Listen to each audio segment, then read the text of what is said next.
has this 15-week abortion ban. If you take the Senate, will you put this on the floor of the Senate for a vote, or will you commit to leaving this issue entirely to the states? Well, with regard to his bill, you'll have to ask him about it. In terms of scheduling, I think most of the members of my conference prefer that this be dealt with at the state level.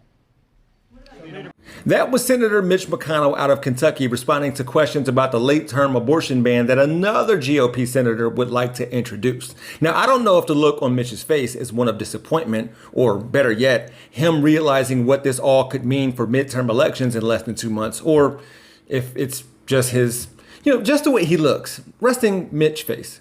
As for this bill, when the Supreme Court made their decision on abortion, the common GOP refrain was, "We're leaving it where it should be, with the states." And the lead singer was Lindsey Graham. I think states should decide the issue of marriage, and states should decide the issue of abortion. I think we should have a law at the federal level that would say after 15 weeks, no abortion on demand.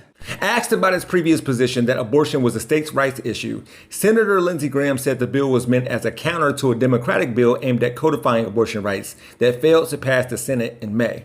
Now, the South Carolina Republican, flanked by female anti-abortion rights activists, more on them later, said at a press conference the bill would ban abortion after 15 weeks, with exceptions for some instances of rape, incest, and when the life of the mother is at risk. Graham has previously introduced bills seeking abortion bans from the 20-week mark. But the language Lindsey uses here is key, calling it abortion on command, saying he wants to be like the rest of the world, not Iran. However, need I remind you that the procedures to save a woman's life during an ectopic pregnancy is an abortion? Need I remind you of the maternal mortality rate in America is way worse than much of the developed world, especially compared to other wealthy nations, impacting black people in particular.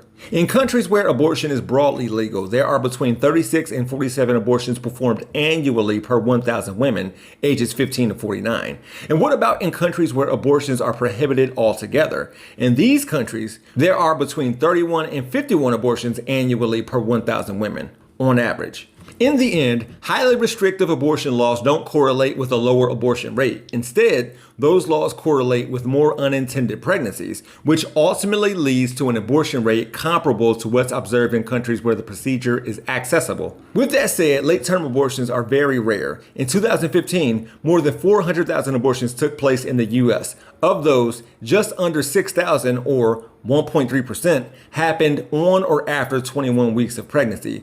The vast majority of abortions take place at or before 13 weeks of pregnancy. When Senator Lindsey Graham was asked if he had spoken to Senator Mitch McConnell about the bill, he said he hadn't, adding, "I just sort of spoke to the ladies behind me." One of the women standing behind Graham during his abortion ban news conference today was Star Parker, who was in the news in 2017 for saying the Confederate flag and LGBTQ pride flag represent the exact same thing. Could be introducing bills to improve access to health care or contraception or education, but if you want to know what Democrats have said thus far. But Republicans are twisting themselves in a pretzel, trying to explain their position on abortion. Let me be clear. Again, what Senator Graham is introducing is a MAGA Republican nationwide abortion ban. If it walks like a nationwide abortion ban and talks like a nationwide abortion ban, it is a nationwide abortion ban. For Rebel HQ, I'm Jeff Wiggins. My architect knows Japanese. For more from the Young Turks, stay right here. To see additional content from yours truly, click on the Jeff Wiggins hashtag. You can also find me on my YouTube channel, We Gonna Be Alright. Thanks for watching.